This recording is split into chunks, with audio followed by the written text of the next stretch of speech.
Oi pessoal, tudo bem? Bom dia, boa tarde, boa noite. Eu sou a Débora Jimenez e hoje eu tô aqui para falar sobre um caso sobrenatural. E nós vamos falar sobre um caso que aconteceu comigo em 1994. Aliás, é um ano que eu costumo falar que foi obscuro na minha vida. Aquele ano que tudo de ruim que tinha que acontecer aconteceu. Foi o ano que eu tive síndrome do pânico, inclusive. Então, senta aí que eu vou contar um caso sobrenatural, mas bem leve. Em 1994, eu tinha um crush bem mais velho que eu. E a gente se encontrava, na época eu estava morando na Lapa. E eu saía do trabalho e às vezes a gente se encontrava no metrô pra ir no shopping, no cinema, alguma coisa. Nada sério, era apenas um crush. Só que ele vinha me irritando muito de uns dias até o acontecido, a ponto que a gente discutiu muito feio no metrô. E eu, como já estava meio depressiva, comecei a me sentir muito mais depressiva. Fiquei muito nervosa. Graças a Deus, era um domingo, o metrô não estava tão cheio. Eu sentei num banco bem afastada, comecei a chorar. Aquela coisa que eu acho que todo mundo que anda de metrô já viu uma moça triste chorando, precisando de um acalento. E nessa época, eu. É, sim, eu tinha alguns amigos que moravam aqui no Jaraguá, mas que eu estava meio afastada. E veio um senhorzinho e sentou do meu lado ali e começou a conversar comigo. Meio que me consolar e me contar um pouco da vida dele. E aquilo me deu um alívio tão grande, gente, assim, que. E aí eu falei, gente, até pensei, eu não tenho problema nenhum comparado com a vida desse senhor. É um amor, gente, um amor de senhor. Eu gostei muito de ter conversado com ele. Aí o metrô chegou, tava bem mais vazio. Eu vi um amigo que morava aqui no Jaraguá, que eu não via há muito tempo, o falecido Betão, que saudade que eu tenho do Betão. E resolvi ir pra lá. E entrei no ônibus, no metrô, no vagão, assim. Quando eu entrei no vagão, eu dei tchau pro velhinho, fiz assim. E ele também fez assim pra mim, aí eu sorri ainda. Aí o Betão chegou pra mim, Débora, pra que você tá dando tchau? Eu falei, pro senhor ali, ó. Tá sentado ali, tava sentado conversando comigo e tal.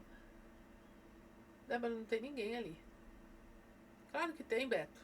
Tô vendo ele. Ele sorri ainda pra mim. Não tem ninguém ali, Débora. Eu falei, como não? Eu falei, gente, eu tô louca. Eu fiquei pensando, tô louca, tô louca, tô louca. Segui, desci na Barra Funda.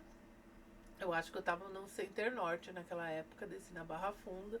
Da Barra Funda, o meu amigo pegou trem, veio pro Jaraguá e eu peguei um ônibus e fui pra onde eu morava. E casquetei com aquele senhorzinho. Eu falei, meu Deus.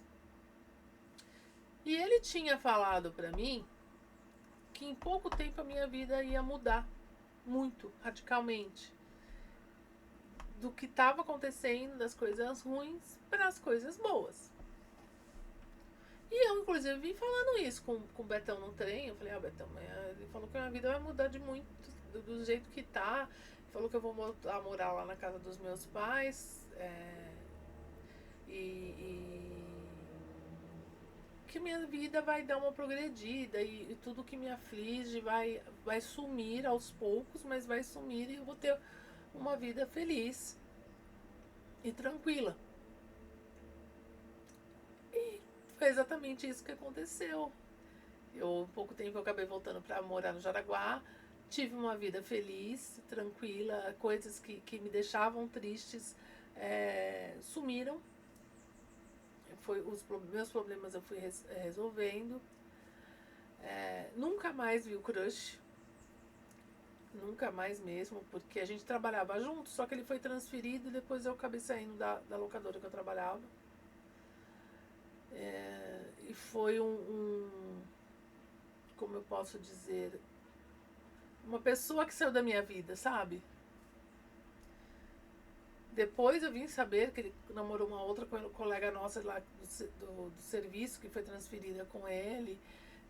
Chegaram a noivar e ele era tão escroto que ele espancava ela. Mas graças a Deus ela separou dele. Mas a aparição daquele senhor que eu tenho hoje como meu protetor, que eu falo que deveria ser um dos meus protetores, foi algo que não me assustou. Eu falo para as pessoas que eu sou sensitiva quando eu sinto a presença de espírito, eu sei se é bom ou ruim. Então ali era um protetor mesmo, era uma coisa boa. E foi algo que me alertou. Foi ali que eu comecei a dar os primeiros passos para estudar o espiritismo de forma geral, para estudar o ocultismo, para estudar o além, para sentir a presença desses protetores.